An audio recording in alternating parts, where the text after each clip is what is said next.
की मान सम्मान प्राण प्रतिष्ठा का सवाल है कि चोर की औकात कैसे हुई कि मंदिर में जूता चप्पल पहन के बालाजी अप्पा की मूर्ति ले गया। उसकी औकात कैसे हुई? कल तो सबरे अपने अपने बलग में से कराए।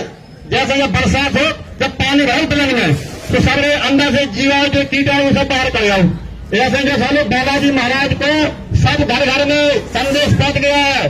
माता बहना तैयार बैठी है मेरे गांव की। कल सब अपने अपने रोटी मोटी बना के सब अपने अपने सफाई आ गए हैं, चोर आगे बैठ गए हैं। और यदि पंचायत निपट रही, दरवाई में फोन कर निपट रही तो अच्छी बात है, और नहीं निपट रही तो भी अच्छी बात है। बालाजी महाराज की धन लगा तो मैं बालाजी महाराज का कीर्तन होगा। बालाजी महाराज की जोर से बोलो, हम सब बोलो, बोलते बोलो।